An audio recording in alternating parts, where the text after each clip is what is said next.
भरत जी का मृग के मोह में फंसकर मृग योनि में जन्म लेना। श्री सुखदेव जी कहते हैं, एक बार भरत जी गर्णिकी में स्नान कर नित्य नैमित्तिक तथा शौच आदि अन्य आवश्यक कृत्यों से निवृत्त हो प्रणव का जप करते हुए 3 मुहूर्त तक नदी की धारा के पास बैठे रहे। राजन, इसी समय एक हिरनी प्यास से व्याकुल हो जल पीने के लिए अकेली ही उस नदी के तीर पर आई। अभी वह जल पी रही थी कि पास ही गरजते हुए सिंह की लोक भयंकर दहाड़ सुनाई पड़ी। हरिण जाति जो स्वभाव से ही डरपोक होती है, वह पहले की चौकन्नी होकर इधर उधर देखती जाती थी। अब ज्यों ही उसके कान में वह भीषण शब्द पड़ा कि सिंह के डर के मारे उसका कलेजा धड़कने लगा और नेत्र कातर हो गए। प्यास अभी बुझी न थी, किंतु अब तो प्राणों पर आ बनी थी। इसलिए उसने भयवश एकाकी नदी पार करने के लिए छलांग मारी। उसके पेट में गर्भ था, अतः उछलते समय अत्यंत भय के कारण उसका गर्भ अपने स्थान से हटकर योनि द्वारा से निकलकर नदी में प्रवाह में गिर गया।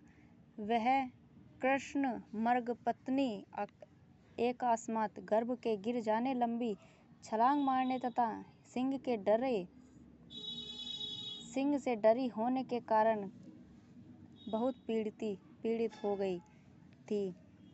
तब अपने झुंड से भी उसका बिछोह हो गया, इसलिए वह किसी गुफा में जा पड़ी और वहीं मर गई। राजऋषि भरत ने देखा कि बेचारा हिरनी का बच्चा अपने बंधुओं से बिछुड़कर नदी के प्रवाह में बह रहा है। इससे उन्हें उस पर बड़ी दया आई और वे आत्मीय समान उस मातृहीन बच्चे को अपने आश्रम पर ले आए। उस मृग छोने प्रति भरत जी की ममता उत्तरोत्तर बढ़ती ही गई। वे नित्य उसके खाने पीने का प्रबंध करने, व्याघ्रादि बचाने, लाड लड़ाने और पुचकारने आदि की चिंता में ही डूब रहने लगे। कुछ ही दिनों में उनके यम नियम और भगवत पूजा आदि आवश्यक कृत्य एक एक करके छूटने लगा और अंत में सभी छूट गए। उन्हें ऐसा विचार रहने लगा, अहो कैसे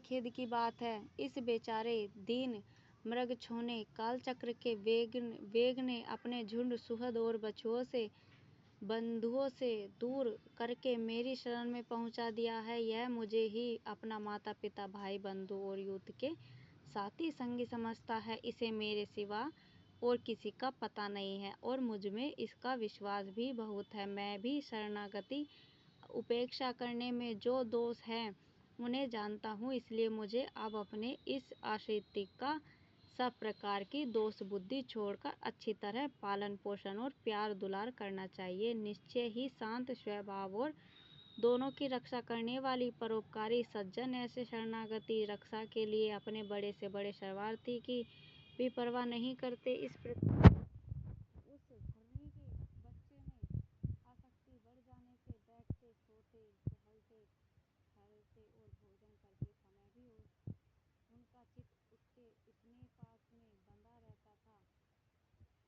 जब उन्हें कुछ पुष्प, समीरा, पुत्र, पत्र और फल मूल आदि लाने होते तो भेड़ियों और कुत्तों के भय से उसे वे साथ लेकर ही वन में जाते। मार्ग में जहाँ तहाँ कोमल घास आदि को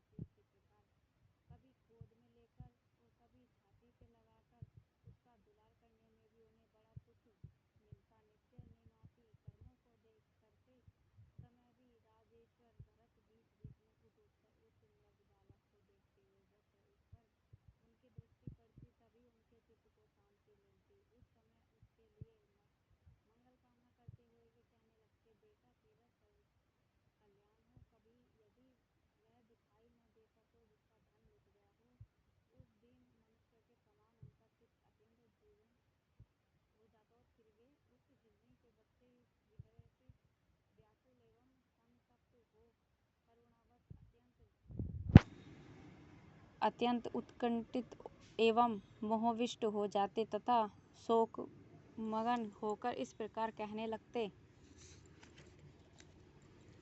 अब हमें अंदर चलना चाहिए अपने कक्ष में। यहाँ बहुत तेज धूप आ चुकी है।